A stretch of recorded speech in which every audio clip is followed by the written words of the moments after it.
Hello guys, welcome back to my channel. ఈరోజు టాపిక్లో rain related కొన్ని సెంటెన్సెస్ ప్రాక్టీస్ చేద్దాం. సో మనం జనరల్గా ఇలా అంటూ ఉంటాం కదా, వర్షంలో ఎక్కడికి వెళ్తున్నావు బయటికి, వర్షంలో తడవద్దు ఫీవర్ వస్తుంది, ఆల్రెడీ ఆమె ఫుల్గా తడిసిపోయింది, రేపు వర్షం రావచ్చు, నేను ఈ వర్షంలో ఆఫీస్కి రాలేను. సో ఇలాంటి సెంటెన్సెస్ మనం డైలీ లైఫ్లో యూజ్ చేస్తూ ఉంటాం కదా. సో ఇలాంటి సెంటెన్సెస్ ఇంగ్లీష్లో ఎలా చెప్పొచ్చో ఈరోజు టాపిక్లో మీకు క్లియర్గా ఎక్స్ప్లెయిన్ చేస్తాను. సో ఫస్ట్ వన్, ఈ వర్షంలో ఎక్కడికి వెళ్తున్నావు, ఈ వర్షంలో ఎక్కడికి వెళ్తున్నావు మనం జనరల్గానే అంటూ ఉంటాం కదా. సో దీన్ని మనం ఇంగ్లీష్లో ఎలా చెప్పొచ్చు అంటే, where are you going in this rain, where are you going in this rain అంటే ఈ వర్షంలో నువ్వు బయటికి ఎక్కడికి వెళ్తున్నావు అని. సో జనరల్గా ఇలా అంటూ ఉంటాం కదా. సో ఈ సెంటెన్స్ని మనం ఇంగ్లీష్లో ఈ రకంగా చెప్పొచ్చు. నెక్స్ట్ వన్, అతను వర్షంలో ఎక్కడికి వెళ్తున్నాడు అంటే ఎలా చెప్పొచ్చు, where is he going in this rain, where is he going in this rain అంటే అతను ఈ వర్షంలో ఎక్కడికి వెళ్తున్నాడు అనే మీనింగ్లో వస్తుంది అనమాట. సో దీన్ని మనం ఇంగ్లీష్లో ఈ రకంగా చెప్పొచ్చు. నెక్స్ట్ వన్, నువ్వు గొడుగు తీసుకొచ్చావా, నువ్వు గొడుగు తీసుకొచ్చావా ఇలా కూడా మనం అంటూ ఉంటాం కదా. సో దీన్ని ఇంగ్లీష్లో ఎలా చెప్పొచ్చు, did you bring umbrella, did you bring umbrella అంటే నువ్వు గొడుగు తీసుకొచ్చావా అని. ఓకేనా. సో దీని యొక్క మీనింగ్ వచ్చేసి ఇది.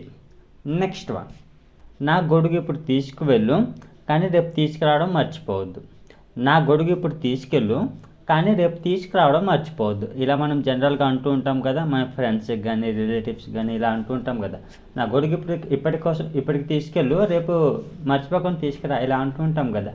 సో దీన్ని ఇంగ్లీష్లో ఎలా చెప్పొచ్చు అంటే, take my umbrella today but don't forget to get back tomorrow. ఓకేనా. Take my umbrella today but don't forget to get back tomorrow అంటే ఈరోజు నా గొడుగు తీసుకెళ్ళు రేపు తీసుకురావడం మర్చిపోవద్దు అని. సో దీన్ని మనం ఇంగ్లీష్లో ఈ రకంగా చెప్పవచ్చు. నెక్స్ట్ వన్, అతను ఆల్రెడీ వర్షంలో తడిసిపోయాడు, అతను ఆల్రెడీ వర్షంలో తడిసిపోయాడు ఇలా కూడా అంటుంటాం కదా. సో దీన్ని ఎలా చెప్పొచ్చు అంటే, already he drenched in the rain, already he drenched in the rain అంటే ఆల్రెడీ అతను వర్షంలో తడిసిపోయాడు అని. ఆల్రెడీ ఆమె వర్షంలో తడిసిపోయిందంటే ఎలా చెప్పొచ్చు, సేమ్ హీ ప్లేస్లో సి యూజ్ చేయండి. Already she drenched in the rain, already she drenched in the rain అంటే ఆమె ఆల్రెడీ వర్షంలో తడిసిపోయింది అని. సో ఇక్కడ మీరు సబ్జెక్ట్ చేంజ్ చేసుకుంటూ మరి చెప్పొచ్చు. సో దీని యొక్క మీనింగ్ వచ్చేసి ఇది. నెక్స్ట్ వన్, వర్షంలో బయటికి వెళ్ళొద్దు, వర్షంలో బయటికి వెళ్ళొద్దు ఇలా కూడా అంటూ ఉంటాం కదా. పెద్దవారికి కానీ చిన్న పిల్లలకి కానీ వర్షం పడుతుంది బయటికి వెళ్ళొద్దు అని ఇలా అంటుంటాం కదా. సో దీన్ని ఎలా చెప్పొచ్చు అంటే, don't go out in this rain, don't go out in this rain అంటే ఈ వర్షంలో బయటికి వెళ్ళొద్దు అని. నెక్స్ట్ వన్, నాకు వర్షంలో డ్యాన్స్ చేయాలనిపిస్తుంది, నాకు వర్షంలో డ్యాన్స్ చేయాలనిపిస్తుంది. సో చాలామందికి ఎలా అనిపిస్తుంది కదా. సో దీన్ని మనం ఇంగ్లీష్లో ఎలా చెప్పొచ్చు అంటే, I feel like dancing in the rain, I feel like dancing in the rain అంటే నాకు వర్షంలో డ్యాన్స్ చేయాలనిపిస్తుంది అని. ఆమెకు వర్షంలో డ్యాన్స్ చేయాలనిపిస్తుంది అంత ఎలా చెప్పొచ్చు, she feels like dancing in the rain, she feels like dancing in the rain అంటే ఆమెకు వర్షంలో డ్యాన్స్ చేయాలనిపిస్తుంది అని. వాళ్ళకి వర్షంలో క్రికెట్ ఆడాలనిపిస్తుంది ఇలా కూడా అనొచ్చు కదా మనం. వాళ్ళకి వర్షంలో క్రికెట్ ఆడాలనిపిస్తుంది అని చెప్పాలి. దీన్ని ఎలా చెప్పొచ్చు, they feel like playing cricket in the rain, they feel like playing cricket in the rain అంటే వాళ్ళకి వర్షంలో క్రికెట్ ఆడాలనిపిస్తుంది అని. సో దీన్ని మనం ఇంగ్లీష్లో ఈ రకంగా చెప్పొచ్చు. నెక్స్ట్ వన్, ఇప్పుడు ఫుల్గా వర్షం పడుతుంది అనాలి. ఇప్పుడు ఫుల్గా వర్షం పడుతుంది అనొచ్చు, ఇప్పుడు చాలా హెవీగా వర్షం పడుతుందని కూడా అనొచ్చు. సో దీన్ని మనం ఇంగ్లీష్లో ఎలా చెప్పొచ్చు అంటే, ఇట్స్ ఫుల్లీ రైనింగ్ అనొచ్చు, ఇట్స్ హెవీ రైనింగ్ అని కూడా అనొచ్చు. ఓకేనా. హెవీ రైనింగ్ అన్నా ఓకే, ఇట్స్ ఫుల్లీ రైనింగ్ అన్నా కూడా కరెక్టే. సో దీన్ని మనం ఇంగ్లీష్లో ఈ రకంగా చెప్పొచ్చు. సో నెక్స్ట్ వన్, ఆమె వర్షంలో డ్యాన్స్ చేయాలనుకుంటుంది, ఆమె వర్షంలో డ్యాన్స్ చేయాలనుకుంటుంది. ఇందాక మనం ఏమన్నాము, ఆమెకు వర్షంలో డ్యాన్స్ చేయాలనిపిస్తుంది, అనిపిస్తుంది వేరు, అనుకుంటుంది వేరు కదా. సో ఇక్కడ మనకి సెంటెన్స్ ఏమి ఇచ్చింది, ఆమె వర్షంలో డ్యాన్స్ చేయాలనుకుంటుంది. సో దీన్ని ఇంగ్లీష్లో ఎలా చెప్పొచ్చు అంటే, she wants to dance in the rain, she wants to dance in the rain అంటే ఆమె వర్షంలో డ్యాన్స్ చేయాలనుకుంటుంది అని. సో దీని యొక్క మీనింగ్ వచ్చేసి ఇది. నెక్స్ట్ వన్, రేపు వర్షం పడుతుంది అనుకుంటున్నాను నేను. రేపు వర్షం పడుతుంది అనుకుంటున్నాను నేను. ఇలా మనం జనరల్గా అంటుంటాం కదా. సో దీన్ని ఎలా చెప్పొచ్చు అంటే I think it will rain tomorrow. I think it will rain tomorrow అంటే రేపు వర్షం పడుతుంది అనుకుంటాను నేను అని. ఓకేనా. సో దీని యొక్క మీనింగ్ వచ్చేసి ఇది.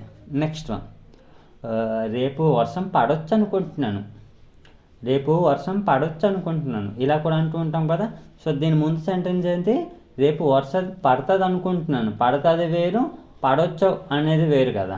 సో ఇక్కడ మనకి సెంటెన్స్ ఏమి ఇచ్చింది, రేపు వర్షం పడవచ్చు అనుకుంటున్నాను నేను. పడవచ్చు అంటున్నాను కాబట్టి ఇక్కడ సెంటెన్స్ వేరు. ఓకేనా. సో దీన్ని ఇంగ్లీష్లో ఎలా చెప్పవచ్చు అంటే I think it might rain tomorrow. I think it might rain tomorrow అంటే రేపు వర్షం పడవచ్చు అనుకుంటున్నాను ఇలా అంటుంటాం కదా. సో దీన్ని మనం ఇంగ్లీష్లో ఈ రకంగా చెప్పవచ్చు. నెక్స్ట్ వన్, నేను ఈ వర్షంలో ఆఫీస్కి రాలేను. నేను ఈ వర్షంలో ఆఫీస్కి రాలేను. సో ఆఫీస్ నుంచి ఎవరైనా కాల్ చేశారనుకో, ఇంకా నువ్వు ఎప్పుడు వస్తావు ఇలా అంటుంటారు కదా. సో అలాంటి సిచ్యువేషన్లో మీరు ఏం చెప్పొచ్చు అంటే I cannot come to office in this rain అంటే ఈ వర్షంలో నేను ఆఫీస్కి రాలేను అని. సో దీన్ని మనం ఇంగ్లీష్లో ఈ రకంగా చెప్పొచ్చు. నెక్స్ట్ వన్, ఆమె నిన్న వర్షంలో తడిసింది అందుకే ఆమెకు జ్వరం వచ్చింది. ఆమె నిన్న వర్షంలో తడిసింది అందుకే ఆమెకు జ్వరం వచ్చింది. సో ఇలా కూడా మనం జనరల్గా అంటుంటాం కదా. సో దీన్ని ఇంగ్లీష్లో ఎలా చెప్పొచ్చు అంటే she drenched in the rain yesterday that's why she got fever. She drenched in the rain yesterday that's why she got fever అంటే ఆమె నిన్న వర్షంలో తడిసింది అందుకే జ్వరం వచ్చింది ఇలా అంటుంటాం కదా. సో దీన్ని మనం ఇంగ్లీష్లో ఈ రకంగా చెప్పొచ్చు. నెక్స్ట్ వన్, నువ్వెప్పుడైనా వర్షంలో డ్యాన్స్ చేసావా. నువ్వెప్పుడైనా వర్షంలో డ్యాన్స్ చేసావా ఇలా కూడా అంటుంటాం కదా.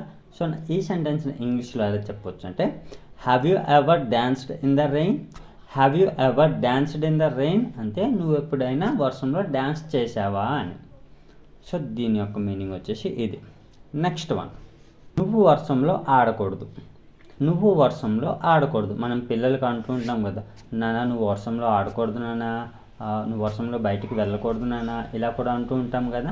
సో దీన్ని మనం ఇంగ్లీష్లో ఎలా చెప్పొచ్చు అంటే you should not play in the rain. You should not play in the rain అంటే నువ్వు వర్షంలో ఆడుకోకూడదు అని.